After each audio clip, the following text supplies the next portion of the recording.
अस्सलाम वालेकुम, welcome to my channel. तो आइए सुनते हैं आज की वीडियो में एक शख्स की कहानी जिसकी ज़िंदगी अजब पुरअसरार वाक़यात का मजमुआ थी। मेरा नाम नासिर है।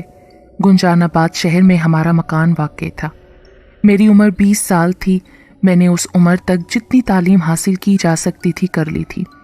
शहर के किनारे ही हमारा गांव था, जहां हमारी इतनी ज़र्री अराज़ी थी जिससे गुजर बसर हो जाता था। घर में हम सिर्फ 3 अफराद थे, मेरे वालिद, वालिदा और मैं। घर में तो खामोशी रहती थी, मगर बाहर से हर किस्म का शोर, हंगामा और ट्रैफिक का हजूम घर के अंदर तक पहुंचकर हमें परेशान करता था। हमारी ज़र्री अराज़ी के एक किनारे पर हमारे दादा ने तकरीबन 100 साल पहले एक हवेली तामीर की थी, जो काफ़ी अरसे से खाली और वीरान पड़ी थी। मैंने वालिद साहब से कई दफ़ा कहा कि हम क्यों ना गांव में मुंतकिल हो जाएं, ज़मीन की देखभाल भी हो जाएगी और पुरसकून रिहाइश भी मिल जाएगी, मगर मेरे वालिद साहब अपने तामीर करदा इस शहरी मकान से किसी सूरत में निकलना नहीं चाहते थे। हालांकि वालिदा मेरी हम ख्याल थीं, मगर वो भी वालिद साहब की वजह से खामोश थीं। मगर किस्मत को क्या मंजूर था वो कोई नहीं जानता था। मैं अभी 20 साल ही का था कि वालिद साहब को दिल का दौरा पड़ा और वो जानवर ना हो सके। वो हम दोनों को तड़पता हुआ छोड़कर हमसे हमेशा के लिए जुदा हो गए। अब तो शहर वाला मकान हमारे लिए और भी वीरान और उदास हो गया, और उसमें हमारे लिए सवाए वालिद साहब की याद में आंसू बहाने के कुछ बाकी न रहा। चुनाचे कुछ अरसे बाद हमने ये मकान बंद किया और अपने देहाती मकान में मुंतकिल हो गए। गाड़ी हमारे पास मौजूद थी, इसलिए कस्बे में आना जाना दुश्वार न था। हमारे इस देहाती मकान का महले वकू कुछ इस तरह था कि हमारे इस शहर से तकरीबन 25 किलोमीटर शुमाल की तरफ एक ज़िले हेडक्वार्टर शहर था, जहां से बड़ी सड़क सीधी हमारे गांव और हमारे घर के करीब से गुजरकर आगे चली जाती थी। मगर गांव से तकरीबन 1-1.5 किलोमीटर पहले बड़ी सड़क से एक छोटी सड़क हमारे कस्बे की तरफ मुड़ जाती थी। यहाँ दोनों सड़कें एक टी की शक्ल इख्तियार कर लेती थीं। यहाँ कोई आबादी न थी, दरख्तों के झुंड बहुत थे। दिन के वक्त यहाँ सवारियाँ उतरती भी थीं और बसों पर चढ़ती भी थीं, मगर रात वीरान और कुछ डरावनी होती थी। एक दिन दोपहर के वक्त वालिदा ने मुझे बताया कि उनकी दवाई ख़त्म हो चुकी है और इसके इस्तेमाल में नागा भी नहीं किया जा सकता। ये दवाई सिर्फ ज़िले हेडक्वार्टर के एक बड़े मेडिकल स्टोर से ही मिलती थी। चुनाचा में दोपहर के वक्त अपनी गाड़ी पर घर से ये सोचकर निकला कि ज़्यादा से ज़्यादा 1.5-2 घंटे में वापस आ जाऊँगा। शहर में जाकर मैंने मेडिकल स्टोर से दवाई ली और अभी मैं कार में बैठ ही रहा था कि मेरा एक पुराना दोस्त और क्लास फेलो मिल गया। उसने इसरार किया कि मैं कुछ देर उसके पास घर में रुकूं, जहां और पुराने दोस्त भी इकट्ठे हो रहे थे। थोड़ी देर गपशप करके चले जाना। उसके घर गए तो शायद उसने कोई एहतमाम कर रखा था। 5-7 और दोस्त भी आ गए। महफिल ऐसी सजी के वक्त गुजरने का एहसास ही न रहा, और जब मुझे एहसास हुआ तो उस वक्त तक रात हो चुकी थी। मैं घबरा कर उठा, बाहर निकला तो 13वीं या 14वीं का चांद जगमगा रहा था। मुझे कुछ हौसला हुआ, मगर मैंने देखा कि मौसम के तेवर अच्छे नहीं हैं। चुनाचे मैं जल्दी से गाड़ी में बैठकर अपने गांव की तरफ रवाना हो गया। जब शहर की हदूद से बाहर निकला तो मालूम हुआ कि धुंध आहिस्ता आहिस्ता गहरी हो रही है और बादलों की शक्ल इख्तियार कर रही है। मैं अभी टी चौक से तकरीबन 1 किलोमीटर दूर था कि बारिश की फुहार शुरू हो गई। अजीब तरह का माहौल बन गया। रात तो पड़ चुकी थी, मगर चांद की रोशनी ने मुकम्मल अंधेरा न होने दिया था। धुंध ने गोया सफ़ेद चादर ओढ़ ली थी। मैं खैर बगैर किसी मुश्किल के आहिस्ता आहिस्ता गाड़ी चलाता हुआ आगे बढ़ रहा था कि दूर से टी चौक के करीब 2 हेले नजर आए, जो बारिश और सर्दी से बचने के लिए दरख्तों के झुंड के नीचे खड़े थे। ऐसे वक्त में यहाँ किसी की मौजूदगी मामूल के खिलाफ थी। मैं जब ज़रा करीब पहुंचा तो उनमें से एक ने दूर से ही गाड़ी रोकने का इशारा किया। पहले तो मैंने सोचा कि गाड़ी ना रोकूं, मगर मौसम की सूरत हाल, रात का वक्त और ख़ास तौर पर यह देख के कि उन दोनों में एक खातून भी है, मैंने गाड़ी रोक ली। ये वो ज़माना था जब सड़कें इतनी गैर महफूज ना थीं जितनी बाद के दौर में हो गई। मैंने जब गाड़ी रोकी तो देखा कि एक 24-25 साल का लड़का था, और खातून ने अगरचे निकाब या बुर्का नहीं ओढ़ा हुआ था, मगर सर्दी और बारिश से बचने के लिए अपने आप को अच्छी तरह ढांपा हुआ था। मालूम होता था कि वो लड़के से छोटी है।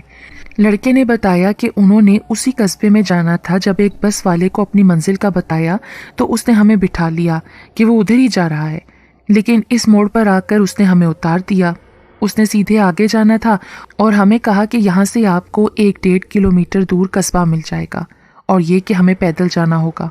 वो तो हमें उतार कर चलता बना और हम यहाँ हैरान परेशान खड़े थे कि आपकी गाड़ी नजर आ गई। मैं तो शायद पैदल चल पड़ता, मगर मेरे साथ मेरी छोटी बहन और एक वजनी सूटकेस की मौजूदगी में ये मुमकिन न था। अगर आप हमें कस्बे में किसी होटल या सराय में पहुंचा दें तो आपकी मेहरबानी होगी। मैंने उन्हें बताया कि उस कस्बे में ना तो कोई होटल है ना कोई सराय। अगर आप मुनासिब समझें तो मेरे साथ मेरे घर चलें और रात गुजारें, इसके बाद सोचेंगे कि क्या करना चाहिए। उन दोनों ने आपस में कुछ खुसर फुसर की और फिर लड़के ने कहा कि आपको इतनी तकलीफ देते हुए हमें बहुत शर्म आ रही है, लेकिन इन हालात में और कोई चारेकार नहीं है। उनकी रजामंदी पाकर मैं उन्हें अपने घर की तरफ ले आया। मैं जब घर पहुंचा तो उन दोनों को अंदर ले आया। देखा कि वालिदा साहिबा बिस्तर पर लेटी हुई हैं और करा रही हैं। उन्होंने बताया कि दवाई के नागे की वजह से उनकी तबीयत ज़्यादा ख़राब हो गई है। जब वो खाना तैयार करने लगीं और तमाम चीज़ें चूल्हे के करीब रख लीं तो वो निढाल हो गईं और बिस्तर पर फिर से लेट गई। बात करते हुए उनकी नज़र दोनों मेहमानों पर पड़ी तो उनके बारे में उन्होंने पूछा। मैंने उनको सारी बात बताई और बताया कि ये लोग यहाँ रात बसर करेंगे। तो वालिदा बहुत खुश हुई और मुझे कहा कि बेटा, मुसाफिरों की मदद करना बड़ी नेकी का काम है। फिर कहने लगी कि मेहमान भूखे रहें, मैं ये गवारा नहीं कर सकती। जैसे भी होगा मैं खाना तैयार करती हूँ। उनका ये कहना था कि मेहमान लड़की ने चेहरे से कपड़ा हटाया। मुझे यूँ महसूस हुआ कि कमरे में बिजली सी चमक उठी हो। ऐसा हुस्न और हसीन चेहरा मैंने कभी ना देखा था। दिल तो यही चाहता था कि मैं उसे देखता रहूं, मगर मेरे लिए ये मुमकिन ना था। फिर वो मेरी माँ की तरफ मतवज्जा हुई और कोई बात की। मैंने उसकी आवाज़ सुनी तो मुझे यूं महसूस हुआ जैसे जलतरंग बज उठा हो। उसने मेरी वालिदा को माँ जी करके मुखातिब किया और वालिदा ने उसको बेटी के नाम से पुकारा। जब वो मेरी वालिदा से बातचीत कर रही थी तो मैं उसकी आवाज़ के सहर में गुम हो गया। उसने मेरी वालिदा से कहा कि अगर आप इजाज़त दें तो खाना मैं पकाती हूँ। आपकी हालत ऐसी नहीं कि आप चूल्हे पर बैठ सकें। मेरी वालिदा ने कहा कि हम मेहमानों से काम नहीं करवाते। अभी कुछ देर पहले ही तो तुम हमारे घर आई हो। लड़की ने, जिसने अपना नाम चंबेली बताया, कहने लगी, एक तो आपको मैं माँ कहती हूँ और आप मुझे अपनी बेटी के नाम से पुकारती हैं और फिर मेहमान बनाकर अपनी खिदमत से भी रोकती हैं। मुझे बहुत खुशी होगी अगर मुझे इजाज़त दे दें। या तो आप मुझे अपनी बेटी कहें और मेरी बात मान लें, और अगर आपने हमें अपना मेहमान ही बनाना है तो हम आपको क्यों तकलीफ़ दें, किसी और जगह मेहमान बन जाएंगे। इस गुफ्तगू से मेरी वालिदा ने मजबूर होकर उसको खाना पकाने की इजाज़त दे दी। मैं हैरान रह गया जब खाना बहुत ही कम वक्त में तैयार होकर हमारे सामने आ गया। खाने से फारिग होकर जब सोने का मरहला आया तो मैंने कहा कि मेरा तो अलग कमरा है, वालिदा अलग कमरे में सोती हैं, इनके साथ ही एक और कमरा है। आप कहें तो आपका बिस्तर वहाँ लगा दिया जाए। आपकी बहन अगर चाहे तो वो आप वाले कमरे में ही सो जाए या वालिदा के कमरे में उसका बिस्तर लगा दिया जाए। लड़का, जिसने अपना नाम कश्तोनश बताया था, कहने लगा कि मेरी बहन को वालिदा के कमरे में सुला दें और मैं दूसरे कमरे में सो जाऊंगा। मैंने झिझकते हुए बताया कि कुछ लोग कहते हैं ये कमरा आसेब ज़दा है, अगर आप चाहें तो ऊपर की मंजिल में काफ़ी कमरे हैं, वहाँ सो जाएं। ये सुनकर वो मुस्कुराया और कहने लगा, ये तो और भी अच्छा है। मुझे ऐसा कलाम आता है कि सख्त से सख्त और बड़े से बड़े आसेब को ऐसे भगाऊंगा कि वो दोबारा कभी भी इधर का रुख नहीं करेंगे। और बाद में उसकी बात सच साबित हुई। उस कमरे में आसेब के जो आसार थे, डरावना सा माहौल था, वो फिर कभी महसूस नहीं हुआ और डर भी ख़त्म हो गया। दूसरी सुबह उसने बताया कि वो इस कस्बे में एक आदमी को मिलने आया है जिससे बहुत ज़रूरी काम है। जो काम मैं करने आया हूँ उसमें इस आदमी की मदद दरकार है, वरना इस काम की तकमील में मुझे बहुत ज़्यादा वक्त लगेगा। उसने कहा कि अगर आपको एतराज़ ना हो तो मैं अपनी बहन को माँ जी के पास छोड़ देता हूँ और वापस आकर जो सूरत हाल होगी उसके मुताबिक अमल करूँगा। मैंने उससे कहा कि हमारे मज़ार-ए-आन में झगड़ा हो गया है, मुझे वहाँ जाना ज़रूरी है, वरना मैं भी आपके साथ चलता। उसने कहा कि नहीं, मैं अकेला ही जाना चाहता हूँ, शाम तक लौट आऊँगा। वो कस्बे की तरफ चला गया और मैं अपने मज़ारों की तरफ रवाना हो गया। लड़की हया और शर्म के साथ मुझसे मुखातिब हुई कि आप माँ जी की तरफ से बिल्कुल परेशान ना हो, मैं इनका पूरा ख्याल रखूँगी। मैं जब दोपहर को वापस आया तो माँ जी को तो मैंने बहुत खुश पाया, लेकिन मैं खुद भी हैरत ज़दा हो गया कि घर की तो शक्ल ही बदली हुई थी। ऐसा साफ सुथरा घर तो मैंने पहली दफ़ा देखा था। माँ जी ने बताया कि उनके रुकने के बावजूद उस लड़की ने घर को ऐसा साफ सुथरा कर दिया कि वो चमक उठा। हमारे जाने के बाद कश्तोनश थोड़ी देर के लिए वापस आया और ढेरों फल सब्जियां देकर वापस चला गया। दोपहर के वक्त कश्तोनश खाने के वक्त आ गया। میں نے اس سے گیلا کیا کہ آپ ہمارے مہمان ہیں، یہ اچھا نہیں لگتا کہ آپ اتنا تکلف کریں۔ اس نے کہا کہ آپ اور ماں جی نے جو محبت اور اپنائیت دی ہے اسے یہ معلوم نہیں ہوتا کہ ہم مہمان ہیں اور گھر میں اجنبی ہیں، ہمیں یہ اب اپنا ہی گھر لگتا ہے۔ یہ اور بات ہے کہ ہم کل چلے جائیں گے۔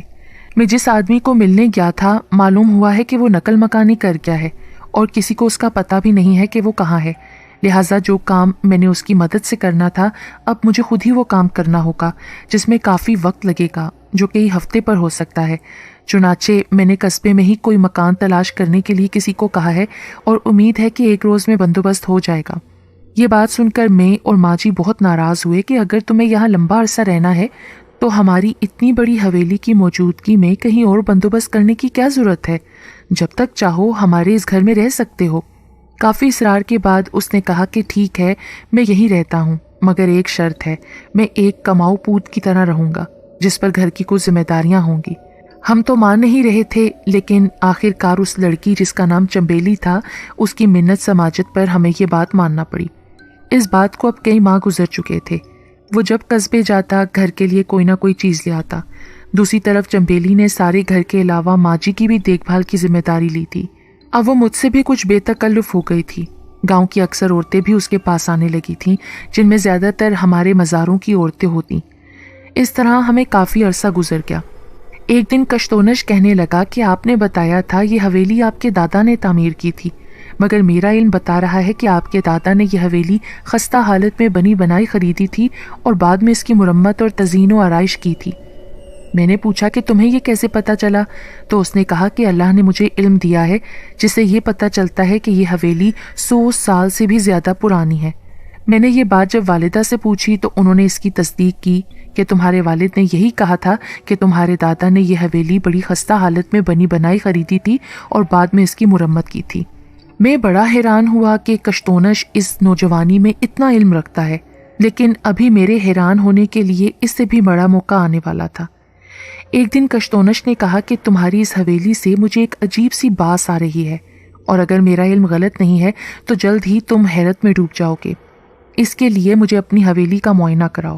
میں نے کہا کہ تمہیں اجازت ہے، تم جیسے چاہو حویلی میں اندر باہر گھوم پھر کر دیکھ سکتے ہو۔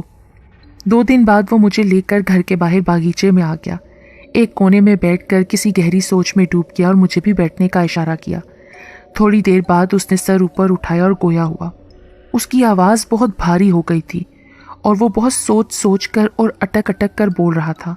وہ کہنے لگا کہ مجھے سنتے جانا، ٹوکنا نہیں، کوئی سوال نہیں کرنا۔ تو سنو، یہ حویلی اس وقت بھی موجود تھی جب احمد شاہ ابدالی نے سکھوں کی سرکوبی کے لیے ہندوستانی پر حملہ کیا تھا۔ اس گاؤں میں سکھ سردار رہائش پذیر تھے جنہوں نے پنجاب میں لوٹ مار کر کے بے تحاشا دولت اکٹھی کی ہوئی تھی، جس میں ہیرے جواہرات، سونے کی اینٹیں، سونے کے قدیم سکے اور کچھ نوادرات بھی تھیں۔ احمد شاہ ابدالی کے حملے کے وقت انہیں خطرہ تھا کہ یہ دولت کہیں اس کے ہاتھ نہ لگ جائے۔ یہ گاؤں اس کی یلغار کی صورت میں سب سے پہلے سامنے آنا تھا۔ ان دنوں ہندوستان میں امن و امان کی حالت بہت مخدوش تھی، لوٹ مار عام تھی۔ خالصہ سرداروں نے سوچا کہ اگر وہ اپنا خزانہ ساتھ لے کر چلتے ہیں تو ان کے لٹنے کا خطرہ تھا۔ چنانچہ انہوں نے فیصلہ کیا کہ یہ خزانہ گاؤں میں ہی چھپا دیا جائے۔ انہوں نے راتوں رات اندھیرے میں اپنی پوری احتیاط کے ساتھ اپنا خزانہ چھپا دیا اور خود ابدالی کے پہنچنے سے قبل ہی اس گاؤں کو خالی کر کے اپنے نظام میں محفوظ ٹھکانے کی طرف چلے گئے۔ خزانے کے چھپانے کا راز صرف چند بڑے سرداروں کو تھا۔ ایک ظلم انہوں نے یہ کیا کہ جو 2-4 ملازم خزانہ چھپانے میں شامل تھے، گاؤں سے جاتے ہوئے ان کو بھی ساتھ لے گئے اور راستے میں ان کو ہلاک کر دیا تاکہ خزانے کا راز کسی کو معلوم نہ ہو۔ خدا کا کرنا ایسا ہوا کہ یہ سارے سردار بھی احمد شاہ ابدالی کے سپاہیوں سے بچ نہ سکے اور سب کے سب ہلاک کر دیے گئے، اور خزانے کا راز بھی ان کے ساتھ ہی دفن ہو گیا۔ لیکن میرے پاس ایسا علم ہے کہ اسے ڈھونڈنا ممکن ہو سکتا ہے، مگر اس کے لیے سخت محنت اور اس کے ساتھ رازداری کی ضرورت ہے۔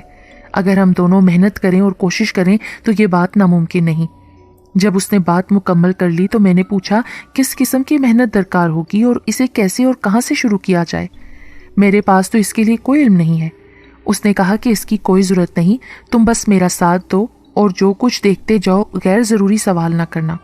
اپنے مقصد کی کامیابی کے لیے راز کا چھپانا ضروری ہے۔ میں نے اسے کہا کہ اگرچہ مجھے خزانے کا کوئی لالچ نہیں ہے مگر بڑی سنسنی خیز مہم ہوگی، میں تمہارے کہنے کے مطابق تمہارا ساتھ دوں گا۔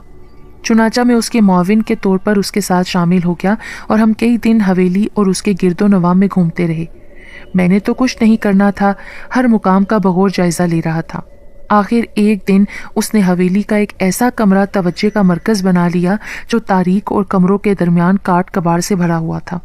یہاں داخل ہو کر اس نے کمرے کا اچھی طرح جائزہ لیا، پھر کچھ آڑی ترچھی لکیریں کھینچیں، تھوڑی دیر تک سوچ میں ڈوبا رہا اور آخرکار بولا کہ ہم صحیح جگہ پر پہنچ گئے ہیں۔ پھر دو متوازی لکیروں کی طرف اشارہ کیا کہ ہم یہاں کھدائی کریں گے، مگر رات کے وقت۔ شام کو ہم فارغ ہو کر ضروری سامان لے کر کمرے میں آ گئے۔ نوکروں کو ہم نے رخصت کر دیا۔ ہم نے ان دو لکیروں کے درمیان کھدائی شروع کر دی۔ ان کی چوڑائی تقریباً 5 فٹ تھی اور یہ کمرے کی جنوبی دیوار سے تقریباً 3 فٹ کے فاصلے پر تھی۔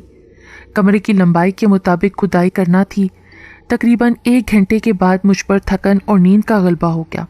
آخر کشتونش نے مجھے کہا کہ آپ جا کر آرام کریں، میں بھی جب تھک جاؤں گا تو آ جاؤں گا۔ میں تو جا کر سو گیا۔ صبح کافی دیر سے اٹھا، دیکھا تو کشتونش میرے سرہانے کھڑا تھا، انتہائی خوش نظر آ رہا تھا۔ اس نے مجھے اٹھایا اور اپنے ساتھ لے کر اسی کمرے میں آیا جہاں رات ہم نے کھدائی کی تھی۔ جب میں کمرے میں داخل ہوا تو یہ دیکھ کر حیران رہ گیا کہ جو ہم نے کھدائی شروع کی تھی وہاں کھدائی مکمل ہو کر ایک خندق سی بن گئی تھی جو تقریباً 5 فٹ تک گہری ہو چکی تھی، اور اس خندق کی جنوبی دیوار ایک سپاٹ دیوار کی طرح کھڑی تھی۔ اس میں 6 عدد بڑے بڑے تاکچے بنے ہوئے تھے۔ ہر تاکچے میں پیتل کی بڑی بڑی دیگچیاں دھری تھیں جو مٹی سے اٹی پڑی تھیں۔ میں نے جب ان کو ہلانے کی کوشش کی تو وہ اتنی وزنی تھی کہ ہل بھی نہ سکیں۔ ان کے منہ پیتل کی بڑی بڑی تھالیوں سے بند کر کے پتہ نہیں کس چیز سے چپکائی گئی تھی کہ پورا زور لگانے سے بھی وہ کھل نہیں رہی تھیں۔ کشتونش نے کہا کہ لازمی طور پر ان دیگچیوں میں بہت قیمتی خزانہ ہے، نہ جانے کیا کیا ہوگا، یہ ہماری استطاعت اور پہنچ سے بہت زیادہ ہے۔ اگر ہم اس کو بتائے بغیر اپنے استعمال میں لاتے ہیں تو راز کھل جائے گا، نہ جانے کتنی قیمتی نوادرات اس میں ہوں گی، ہم انہیں کیسے فروخت کریں گے؟ اگر کسی کو شامل کرتے ہیں تو یہ راز نہیں رہے گا۔ دوسرا طریقہ قانونی ہے، قانونی طور پر تم اس میں سے 1/3 کے مالک ہوگے، بقایا سرکار کی ملکیت ہے۔ اگر ہم حکومت کو اطلاع دیتے ہیں تو 1/3 قانونی طور پر تمہاری ملکیت ہوگی جو تم اپنی مرضی سے استعمال کر سکتے ہو۔ کافی غور و خوض کے بعد آخرکار یہ طے پایا کہ قانونی راستہ اپنایا جائے اور ضلع کے حاکم کو مطلع کیا جائے، مگر اس کو بھی یہ درخواست کی جائے کہ معاملے کو خفیہ رکھا جائے۔ چنانچہ ہم نے حاکم ضلع سے بڑی مشکلوں سے ملاقات کا وقت لیا۔ اس کی شہرت تو اچھی تھی لیکن وہ خشک مزاج تھا۔ میں نے اس سے ملاقات کی اور جلد ہی مطلب کی بات پر آ گیا اور اسے بتایا کہ ہمیں ایک دفنیہ ملا ہے، اس سلسلے میں حاضر ہوئے ہیں۔ وہ اس طرح ہنسنے لگا جیسے ہماری بات پر اعتبار نہ آیا ہو، کہنے لگا بہت اچھا، جاؤ اس دفنیے کو نکال کر استعمال کرو، مجھے کیوں بتانے آئے ہو؟ ہم نے بتایا کہ وہ خزانہ ایسا ہے جس کو ہم اکیلا استعمال نہیں کر سکتے۔ اس پر وہ تھوڑا سا متوجہ ہوا اور تفصیل سے سننے لگا۔ بات سن کر اس نے کہا کہ اگر یہ بات درست ہے تو آپ کو ضرور قانون جو حصہ دیتا ہے وہ ملے گا اور باقی سرکاری خزانے میں جائے گا۔ میں گاؤں کا ذمہ دار تھا، بڑی حویلی کا مالک تھا، محکمہ مال کے تمام اہلکار مجھے جانتے تھے۔ ضلع حاکم نے وہیں بیٹھے بیٹھے میرے بارے میں تمام معلومات حاصل کر لیں اور پھر میرے ساتھ چلنے کا پروگرام طے کر لیا۔ میں اور کشتونش شام کو اس کی رہائش گاہ پر چلے گئے اور وہ کسی کو بتائے بغیر ہماری گاڑی میں ہمارے ساتھ چل پڑا۔ شام ڈھلے ہم اپنی حویلی پہنچے، گاڑی سے اتر کر سیدھے اس کمرے میں چلے گئے جہاں کھدائی کی ہوئی تھی۔ اس کو موقع دکھایا، تاکچوں میں دھری دیگچیاں دکھائیں۔ اس نے ایک آدھ کو ہلانا چاہا اور ڈھکنا اٹھانے کی کوشش کی مگر وہ کامیاب نہ ہوا۔ ایک دیگچی پر اس نے زور لگایا تو اپنی جگہ سے اکھڑ کر نیچے گر گئی اور اس کا ڈھکنا بھی اکھڑ گیا۔ اس کا منہ کھلا اور پہلو کے بل ایسے گری جیسے پانی انڈیلنے کے لیے ٹیڑھی کی جائے۔ ہمارے منہ حیرت سے کھلے کے کھلے رہ گئے جب ہم نے دیکھا کہ پانی کی بجائے سونے کی اشرفیاں پانی کی طرح بہہ رہی تھیں، اور دیکھتے ہی دیکھتے وہاں طلائی اشرفیوں کا ڈھیر لگ گیا۔ ہم نے بڑی مشکل سے دوبارہ سے ان اشرفیوں کو دیگچی میں ڈالا اور اوپر سے ڈھکنا دے دیا اور پھر کمرہ بند کر دیا۔ پھر ان دیگچیوں کو ضلع افسر کی رہائش گاہ کے ایک محفوظ کمرے میں منتقل کیا گیا۔ ہم نے بڑی مشکل سے ڈھکنے کھولے۔ ہر دیگچی میں مختلف اشیاء تھیں، اشرفیہ، زیورات، قدیم طلائی مورتیاں۔ 2 دیگچیوں میں ہیرے جواہرات تھے۔ ہم نے تمام اشیاء کی فہرست بنائی، اس پر دستخط کیے، ایک نقل مجھے دی گئی، ایک نقل ڈی سی صاحب اور ایک ایس پی صاحب کو دی گئی۔ مجھے کہا گیا کہ میں اپنا حصہ سونے کی شکل میں لینے کی بجائے اگر نقد صورت میں لے لوں تو دونوں کے لیے بہتر ہوگا، جس پر میں راضی ہو گیا، اور نقد صورت میں مجھے جو کچھ ملا میری کئی نسلوں کے لیے کافی تھا۔ اس واقعے کو 6 ماہ گزر گئے۔ کشتونش اور اس کی بہن کو ہمارے ساتھ رہتے ہوئے تقریباً 1 سال گزر گیا۔ انہوں نے کئی دفعہ جانے کا ارادہ کیا، لیکن میں نے اور میری والدہ نے انہیں جانے نہ دیا۔ ایک دن میری والدہ نے کہا کہ کشتونش نے کہا ہے اب اگر ہم نے یہیں رہنا ہے تو میں چاہوں گا کہ میری ہمشیرہ کی کہیں شادی ہو جائے۔ اس نے ماں جی کو کوئی رشتہ ڈھونڈنے کے لیے کہا۔ ماں جی نے مجھ سے پوچھا کہ اگر میں چاہوں تو وہ میرے لیے بات کریں۔ اندھا کیا چاہے 2 آنکھیں، میں تو پہلے سے ہی اس کی محبت میں گرفتار ہو چکا تھا۔ 1 ماہ کے اندر اندر چنبیلی میری بیوی بن گئی اور میں اپنے آپ کو دنیا کا خوش قسمت ترین شخص سمجھنے لگا۔ چنبیلی نے میری اور میری والدہ کی جیسی خدمت کی اس کی مثال نہیں مل سکتی۔ اس نے اس گھر کو اس طرح سنبھالا کہ میرا گھر جنت بن گیا۔ 5 سال گزر گئے۔ میری والدہ دل میں یہ حسرت لیے دنیا سے کوچ کر گئیں کہ وہ اپنی بہو کی گود میں بچہ دیکھ لیں، مگر ان کی یہ حسرت پوری نہ ہوئی۔ ان کے فوت ہونے کے کچھ عرصے کے بعد ایک دن کشتونش اور چنبیلی دونوں میرے پاس آ کر بیٹھے۔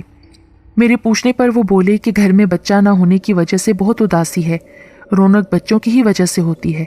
کشتونش نے بتایا کہ اس نے مجھے بتائے بغیر چنبیلی کا طبی معائنہ کروایا ہے اور یہ افسوسناک بات معلوم ہوئی ہے کہ اس کی بہن ماں نہیں بن سکتی۔ اس لیے ہم دونوں نے سوچا ہے کہ آپ دوسری شادی کر لیں اور آپ کے لیے لڑکی بھی چنبیلی ہی ڈھونڈے گی۔ میں نے کہا کہ چنبیلی کے ہوتے ہوئے میں تو دوسری شادی کا خیال بھی نہیں کر سکتا۔ اگر مجھے صاحب اولاد ہونا ہے تو چنبیلی سے ہی اللہ مجھے بچہ دے دے گا، لیکن میں دوسری شادی نہیں کروں گا۔ کچھ دنوں بعد انہوں نے پھر اسی بات پر اصرار کیا کہ میں دوسری شادی کر لوں، مگر میں راضی نہ ہوا۔ ایک دن جب کشتونش گھر میں نہ تھا، میں اور چنبیلی اکیلے تھے، میں نے چنبیلی سے پوچھا کہ کوئی عورت بھی سوتن کو برداشت نہیں کر سکتی، کہیں تم اپنے بھائی کے کہنے پر تو میری دوسری شادی کے لیے اصرار تو نہیں کر رہی؟ اس نے کہا کہ میں دل سے چاہتی ہوں کہ آپ دوسری شادی کر لیں تاکہ گھر میں بچوں کی رونق ہو۔ دونوں بہن بھائیوں نے آہستہ آہستہ مسلسل مجھے دوسری شادی کے لیے قائل کرنا جاری رکھا۔ کچھ عرصے کے بعد میں نے رضامندی دے دی۔ مجھے علم نہیں کہ چنبیلی نے کس طرح اور کہاں سے رشتہ ڈھونڈا، اور تھوڑے ہی عرصے بعد ایک شریف اور غریب گھرانے میں میری دوسری شادی طے پا گئی اور جلد ہی نہایت سادگی سے پایہ تکمیل کو پہنچی۔ میری دوسری بیوی ہر لحاظ سے مثالی بیوی ثابت ہوئی، اور سب سے بڑی بات یہ ہوئی کہ میری دونوں بیویوں میں ایسی محبت نظر آ رہی تھی جو سگی بہنوں میں بھی کم ہوتی ہے۔ 1 سال بعد اللہ نے مجھے دوسری بیوی سے بیٹا عطا کر دیا، اور چنبیلی نے اس بچے کو ایسے اپنایا جیسے وہ اس کی سگی ماں ہو۔ کشتونش نے کہا کہ اب آپ کا بچہ ہو گیا ہے اور اللہ کرے کہ آپ کی اور بھی اولاد ہوگی، تو اب ہمیں دیہاتی زندگی سے شہر کی طرف جانا چاہیے اور ضلعی شہر میں کوئی اچھا بڑا مکان خرید لینا چاہیے، اور یہ مکان خریدوں گا بھی میں ہی، اور اس کا مالک یہ بچہ ہوگا۔ میں نے اگرچہ اعتراض کیا کہ اللہ نے مجھے بہت وسائل دے رکھے ہیں، میں خود مکان خرید سکتا ہوں، مگر کشتونش بضد رہا کہ نہیں، یہ مکان اس کی طرف سے بچے کو تحفہ ہوگا۔ آخر کار اس نے مکان ڈھونڈنا شروع کیا اور ایک پرانی مگر بہت اچھی حالت میں وسیع و عریض حویلی ڈھونڈ لی۔ حیرت انگیز طور پر اس کی قیمت بھی بہت کم تھی۔ میں نے اس علاقے میں اس حویلی کے بارے میں دریافت کیا تو جس سے بھی پوچھا وہ مجھے حیرت سے دیکھ کر خاموش رہتا۔ آہستہ آہستہ مجھے اس حویلی کا راز معلوم ہو گیا۔ پتہ چلا کہ وہ حویلی تو آسیب زدہ ہے اور کوئی شخص بھی اس میں رہائش نہیں رکھ سکا۔ یہ تو کئی سال سے خالی اور ویران پڑی ہے۔ رات تو رات، دن کے وقت بھی کوئی اس حویلی کی طرف نہیں آتا۔ میں نے جب یہ بات سنی تو میں ڈر گیا، اسے خریدنے کا ارادہ ترک کر دیا اور کشتونش کو بھی یہ بات بتائی، مگر اس پر کوئی اثر نہ ہوا۔ اس نے کہا کہ صرف 2 راتیں تم اس حویلی میں میرے ساتھ رہو اور خاموشی سے تماشا دیکھتے رہو، خوفزدہ نہ ہونا۔ مجھے اس کی بات ماننا پڑی۔ اس نے یہ حویلی خرید لی اور ایک رات ہم اپنے بستر لے کر رات بسر کرنے وہاں چلے گئے۔ وہ رات میرے لیے قیامت کی رات تھی۔ ہر وہ بات جو لوگوں نے بتائی تھی سچ ثابت ہو رہی تھی۔ ساری حویلی میں عجیب ہنگامہ تھا۔ میں خوف سے تھر تھر کانپ رہا تھا، مگر ایک بات عجیب تھی کہ جس کمرے میں اور کشتونش تھے وہاں سکون تھا۔ کشتونش خود تو بڑے آرام سے لیٹا رہا، مگر میری بری حالت تھی۔ اللہ اللہ کر کے صبح ہوئی اور ہماری جان میں جان آئی۔ اگلی رات جو کچھ میری آنکھوں نے دیکھا وہ اور بھی زیادہ حیرت انگیز تھا۔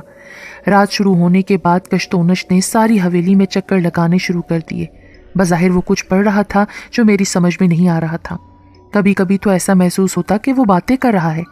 وہ پھر میرے پاس آ گیا اور کہنے لگا کہ خوفزدہ نہیں ہونا، بس خاموشی سے بیٹھے رہو اور دیکھتے رہو، بولنا نہیں۔ थोड़ी देर बाद जब रात गहरी हो गई तो मैंने जो कुछ देखा, अगर कश्तोनश साथ ना होता तो मैं यकीनन जिंदा ना रहता।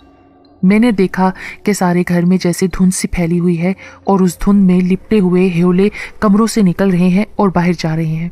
मगर अजीब बात यह थी कि वो ह्योले कमरों के बंद दरवाजों से बरामद होकर बाहर के बंद दरवाजों में ही मदगम होकर गायब हो रहे थे।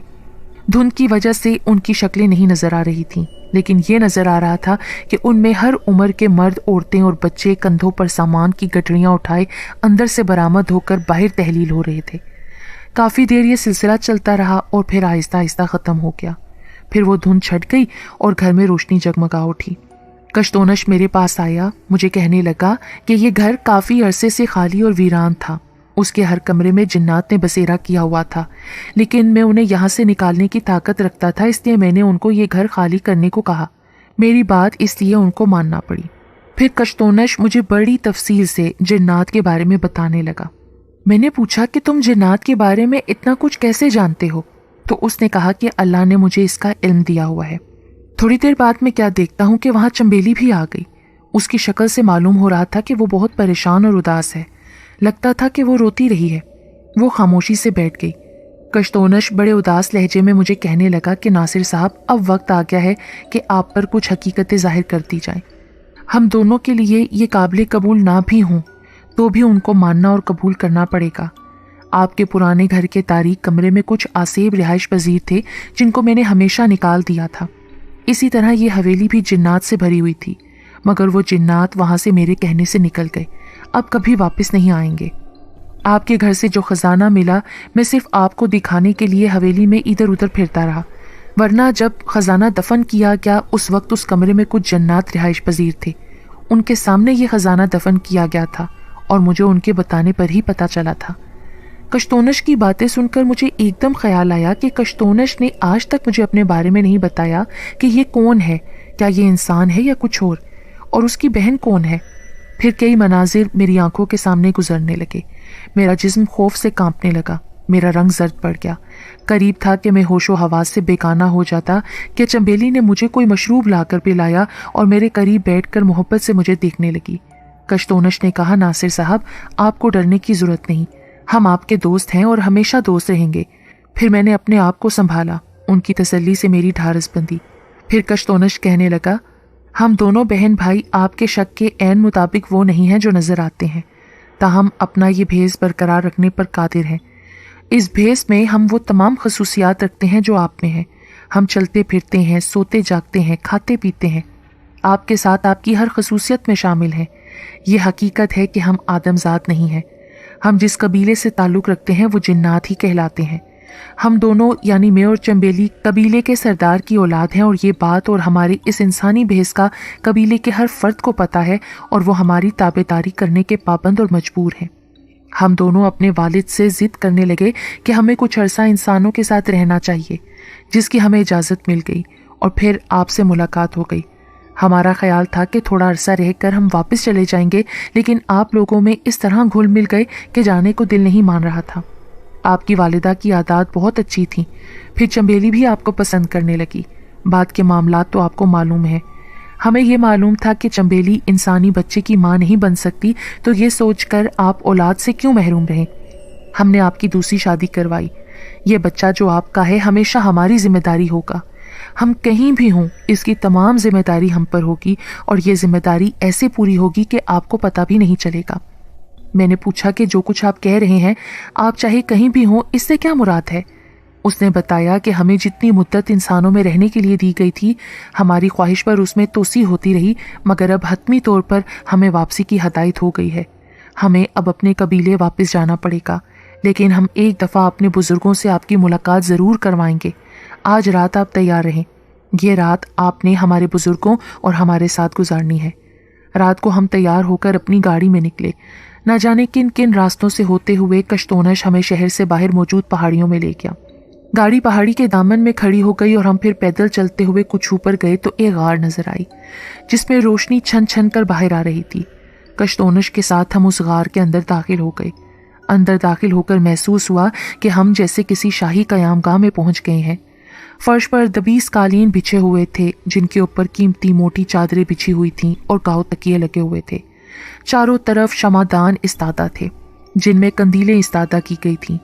गार में इस कदर रोशनी थी कि दिन का गुमान हो रहा था। काफूरी अगरबत्तियां खुशबूदार धुएं दे रही थीं। अनवा व अक़साम के फल जो मौसमी और बेमौसमी दोनों थे उनसे तश्त भरकर रखे हुए थे। दूसरी तरफ अनवा व अक़साम के खाने के तश्त धरे थे। अजीबो गरीब हुलिये वाले मुलाजिम हाथ बांधे चारों तरफ खड़े थे। उनकी छोटी छोटी लंबूतरी दाढ़ियां थीं। कालीनों पर गाव तकियों से टेक लगाकर बहुत सारे बुजुर्ग बैठे हुए थे। उनकी भी लंबी लंबी लंबूतरी दाढ़ियां थीं। उनके कद लंबे थे, जिस्म मजबूत थे। उनके चेहरों से उम्रों का अंदाज़ा नहीं हो सकता था। मुझे देखकर उन्होंने बड़ी खुशी का इजहार किया और बड़ी इज्जत और मोहब्बत से अपने पास बिठाया। उनमें से जो बुजुर्ग सबसे बारोब नजर आ रहे थे वही सदर नशीन थे।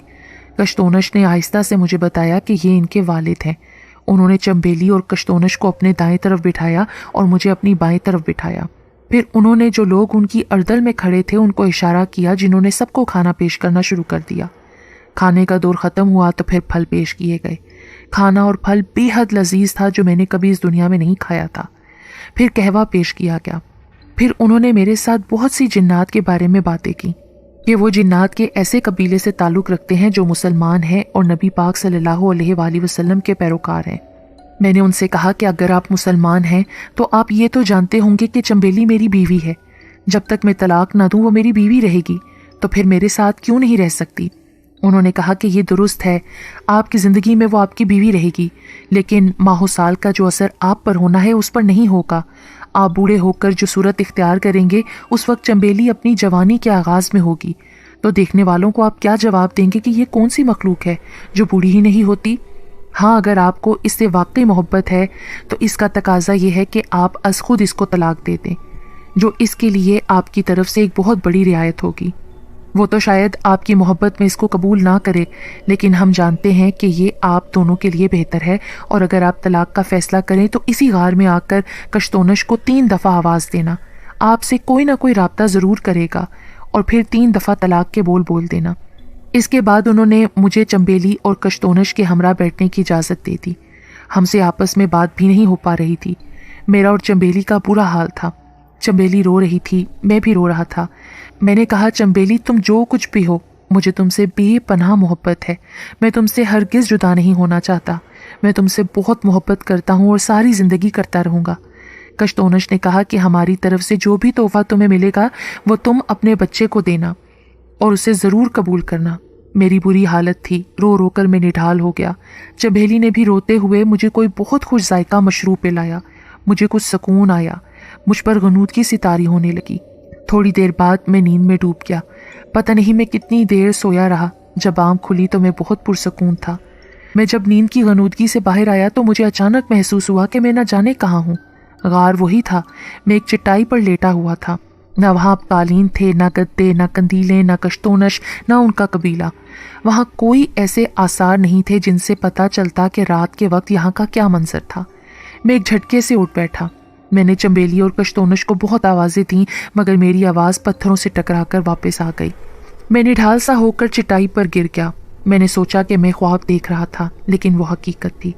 आखिर मायूस होकर मैं जब उठने लगा तो मेरी नज़र एक थैली पर पड़ी। मैंने वो उठाई और खोली तो फिर यह हकीकत तय हो गई कि वो थैली कीमती पत्थरों से भरी हुई थी जिस पर मेरे बेटे का नाम लिखा हुआ था। मैं बोझल दिल और तर आंखों के साथ गार से बाहर निकला। मेरी गाड़ी पहाड़ियों के दामन में मौजूद थी। मैं जैसे तैसे घर पहुंचा। मेरी बीवी ने उन दोनों के मुतल्लिक पूछा। मैंने बताया कि वो अपने वालिद के साथ चले गए हैं। मैंने थैली बीवी को देते हुए कहा कि ये तोहफा वो हमारे बेटे के लिए दे गए हैं। इसके बाद मैंने वीरानों, सहराओं, पहाड़ों, जंगलों में जाकर चंबेली और कश्तोनश को आवाज़ें दी, मगर बेसूद। 1 साल बाद मुझे कुछ सुकून हुआ तो मैंने सोचा कि अब चंबेली से मुलाकात तो नामुमकिन है। मैं उसको आज़ाद क्यों ना कर दूँ। मैं उस गार में गया। कश्तोनश को 3 दफ़ा आवाज़ दी तो एक नौजवान गार से कहीं नमूदार हुआ और मुझे सलाम करके बड़े अदब से मेरे नज़दीक खड़ा हो गया। मैंने ना चाहते हुए बदले ने ख्वास्ता चंबेली के वालिद की हदायत पर अमल किया और उनसे हमेशा के लिए जुदा होकर वापस चला आया। हर साल जब भी मेरे बेटे की सालगिरह का दिन होता है तो कोई अजनबी शख्स आकर कुछ तहाइफ दे जाता है, जो हर किस्म के कीमती तहाइफ होते हैं। اب چمبیلی اور کشتونس سے صرف میرا یہی رابطہ ہے۔